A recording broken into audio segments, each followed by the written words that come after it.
Lalu bagaimana kondisi real yang dialami para pengusaha di sektor retail sejak awal pandemi 2020 tahun lalu hingga saat ini? Bagaimana kebijakan pemerintah untuk menyelamatkan sektor ini? Dengar tentu kabar yang tidak mengenakan, kabar duka bahwa Giant ya sebut saja, itu bulan Juli seluruhnya akan tutup. Berperan ya dalam katakanlah tumbangnya beberapa gerai retail. Yang pertama adalah pandemi itu jelas ya, kita sadari itu. Karena ada pembatasan mobilitas dan sebagainya, sedangkan sektor retail itu kan sektor yang sangat tergantung pada mobilitas orang. Ya. Meskipun sudah ada belanja online, tapi tetap saja bahwa mobilitas yang terbatas itu akan membatasi pasar dari bisnis retail. Yang kedua, kita yang nggak boleh lupakan itu adalah disrupsi akibat adanya model belanja online ya, yang dipercepat dengan adanya pandemi ya.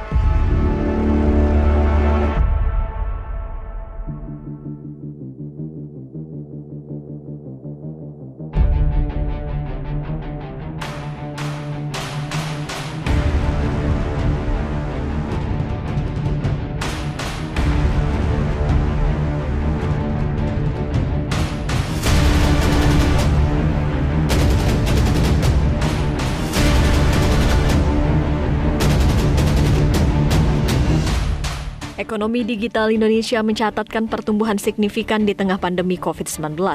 Berdasarkan laporan Ekonomi Southeast Asia yang disusun oleh Google, Temasek, serta Bain & Company, ekonomi digital Indonesia berpotensi mencapai 44 miliar dolar di tahun 2020. Jualan melalui platform e-commerce sangat membantu pelaku usaha mikro kecil dan menengah atau UMKM untuk tetap bertahan selama masa pandemi COVID-19.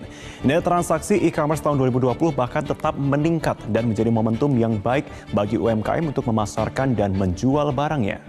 Ketua Umum Asosiasi E-commerce Indonesia Bima Laga optimis tingginya transaksi e-commerce di tengah pandemi dapat menjadi indikasi perekonomian Indonesia yang kuat dan memiliki potensi untuk bangkit lebih cepat tahun 2021. Alhamdulillah yang dimana kemarin pandemi memang awal-awal memang semua di bidang transportasi sudah kepukul pada yang ada yang stagnan, ada sampai yang gulung tikar. Tapi alhamdulillah posisi di situ ketika alhamdulillah beralamin kita nggak punya utang, tapi kita masih eksis. Hanya memang perlu ada keseriusan.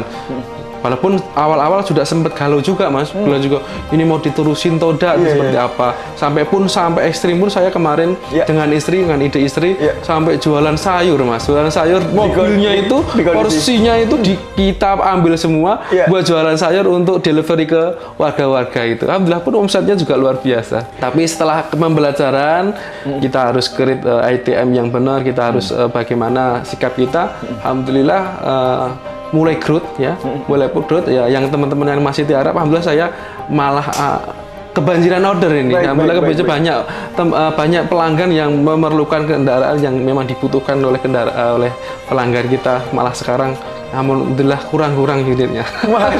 Peningkatan saya sudah meningkat 30%. Baru 1 bulan saya praktekkan. Akhirnya saya praktekkan, saya pelajari terus, hingga ketika kurang lebih 6 bulan, peningkatan saya gratis naik 200% per bulan. Masa pandemi? Iya, makanya di masa pandemi itu saya bisa renovasi toko, mungkin nggak bisa saya hitung berapa, mungkin ya miliaran lah. namanya toko 12 kali 26 kan, nah bisa menyelesaikan utang itu. Kalau usaha sekarang bagaimana? Alhamdulillah orang sekarang ini kan orang lagi ini katanya gara-gara pandemi ini orang banyak yang mengeluh, banyak yang ini. Tapi alhamdulillah saya jalan, saya bertahan, malah omset saya bertambah dengan adanya pandemi ini. Ini kan ada pandemi, kalau saya di penggilingan beras saya, padi saya itu kan kita proses padi menjadi beras. Terus di sini kan dengan ada pandemi ada bantuan sosial itu berupa non tunai, ada berupa beras, bahan makanan pokok. Dan saya dikasih amanah untuk memberikan itu, menyalurkan bantuan. Alhamdulillah saya tiap bulan ada ratusan ton saya ini salurkan, malah bertambah lah, ada hikmahnya. Terus saya sebagai owner SSB itu karyawan saya sekitar 70. Saya dapat ilmu UBL terutama yang saya ambil itu yang artinya menyamping. Yang dulu saya itu belanja dari Jakarta, yang terus saya berpikiran kalau nggak yang ngasih harga saya, yang handle saya, karyawan saya pasti tidak bisa. Itu sebelum ikut sebelum ikut namanya UBL. Setelah saya ikut UBL, artinya saya menyamping ada karyawan kita yang kita percaya, ternyata semua urusannya bisa beres.